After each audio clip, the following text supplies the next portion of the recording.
Welcome to chapters 15 and 16 in your textbook. In these chapters, we'll be talking about assessment for students at each end of the age spectrum. We'll be talking about students who are in the early childhood population, so our preschool population in chapter 15. And in chapter 16, we'll be talking about students on the other end of the continuum who are planning for transition to post-secondary education or to a vocational setting. When we're talking about assessment for preschool children or children in the early childhood years, there's a real emphasis on the family system as opposed to the individual child, as we've been talking about for students in the school age population. It's a more family-centered approach, and the assessments and services are required to be conducted, at least in part, in a natural setting or a setting that is familiar to the child. In most cases, that will involve home visits and home-based services or home-based assessment. So that's one distinction between the early childhood versus school-age population, is the emphasis on the family system and the home-based assessment or service delivery for this age group. It is required by law that testing for preschool age children be conducted in an environment that's natural and familiar to the student. This goes back to the issues that we've talked about, establishing rapport and making sure students are comfortable. So individuals who are in the preschool population often don't perform their best and often don't demonstrate their typical patterns of behavior or skills and abilities in a novel situation. So at least some of the assessments conducted in an ETR for a preschool age child must be conducted in an environment that is natural and familiar to the child. It's not considered okay to just bring these students into an unfamiliar preschool setting or an office situation and conduct all of their assessments. Some testing may need to be conducted in those types of environments, but it should be conducted in constellation with testing in a natural, familiar setting.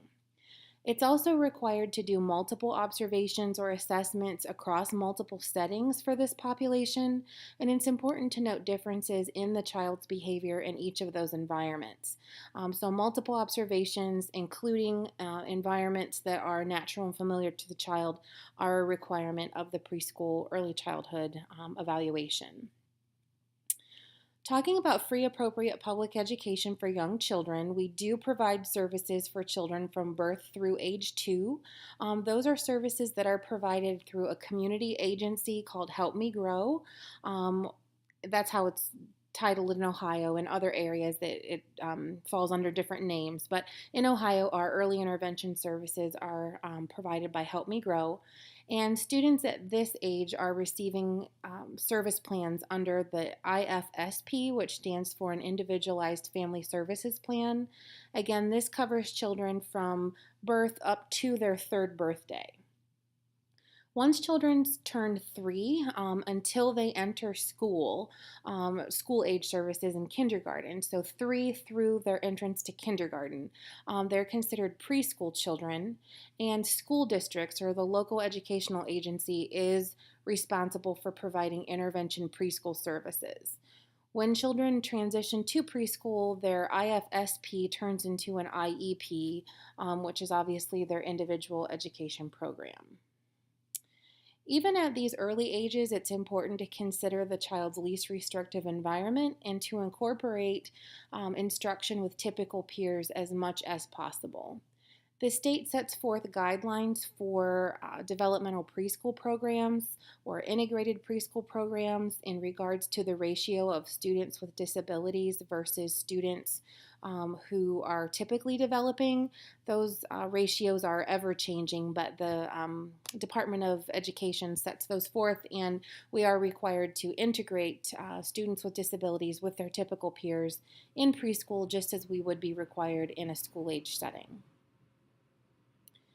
The eligibility categories for preschool children differ only slightly from what we have talked about in regards to the school age population. One unique area of eligibility is the developmental delay category. This is a disability that is preschool specific, and it's defined by a child who has a deficit of 2 standard deviations in one area of development or 1.5 standard deviations below average in 2 or more areas. For instance, the child could have a cognitive ability of 70 or below. They could have adaptive deficits scoring 2 standard deviations below the average range on an adaptive assessment. Again, remember those are self-help skills. Or they could have a 1.5 standard deviation below the average in 2 or more of those areas. So the developmental delay category is preschool specific, and it allows us to hold off on um, diagnosing students or putting them on an IEP for a specific disability category that may be difficult to determine in the early ages. Some things that we commonly hold off on would be saying that a child has a cognitive disability, saying that the child has autism, saying the child has an emotional disturbance. Those are categories that are difficult to discern at the ages of 3 to 5. So we can use this developmental delay category and describe the nature of the child's needs without having to pick a specific eligibility category. This is obviously preschool specific, so when students transition to school age, we would need to narrow down their disability into one of the 13 categories identified for school age populations, but this does give us a little bit of extra time to monitor the student's response to intervention and to observe their development before making that decision.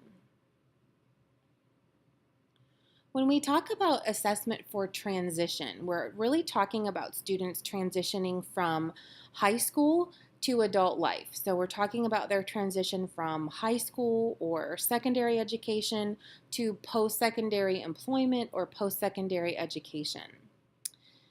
We really have an emphasis on obtaining meaningful employment. There are increasing expectations for students who have disabilities to be employed in competitive employment, meaning jobs where you apply for them and you are held to certain standards regarding your performance.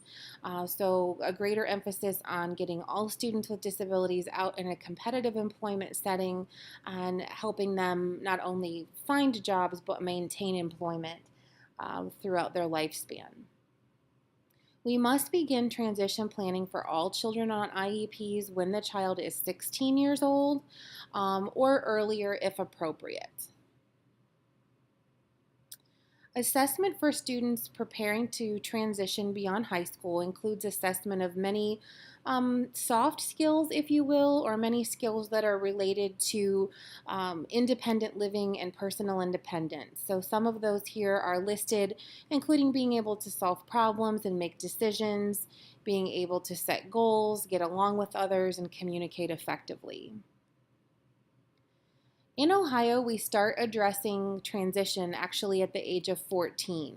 So the IEP in which the child will turn 14, if the child will turn 14 during the year that the IEP is written, we start to look at the child's transition skills and their preferences for life beyond high school.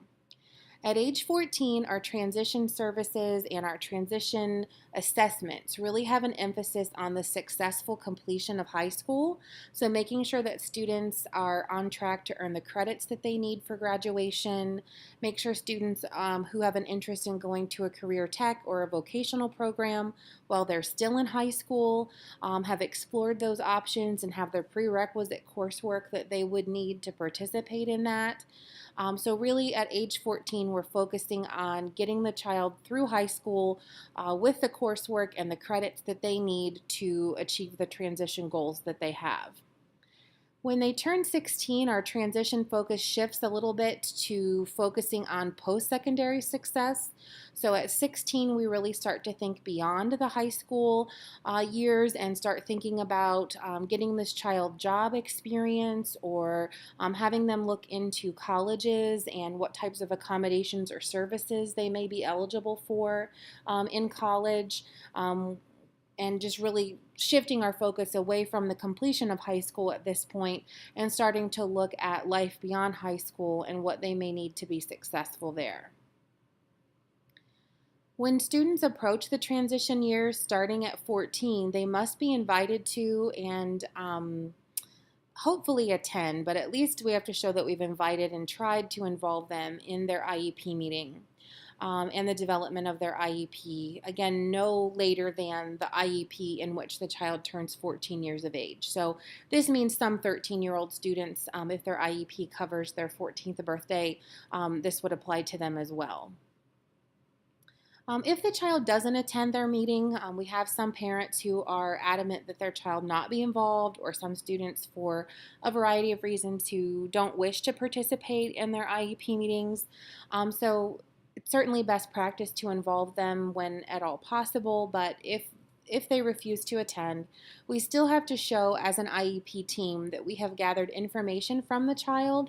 Again, remember, without their direct involvement, we can still get information from them using some of the indirect assessments that we have talked about, like interviews, checklists, reviewing their records, and conducting transition assessments with them outside of the IEP meeting.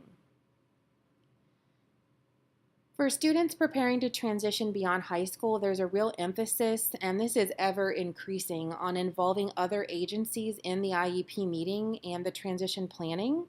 It's really expected that we will involve community resources in that to support the child's transition beyond high school and their successful integration into the community and competitive employment.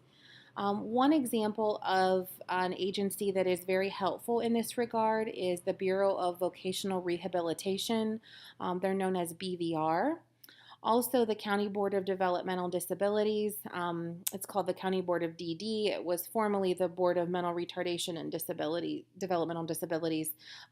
They renamed this agency about 3 years ago. So these are just a couple examples of agencies from the community who may be relevant in the child's IEP development when transition is a consideration.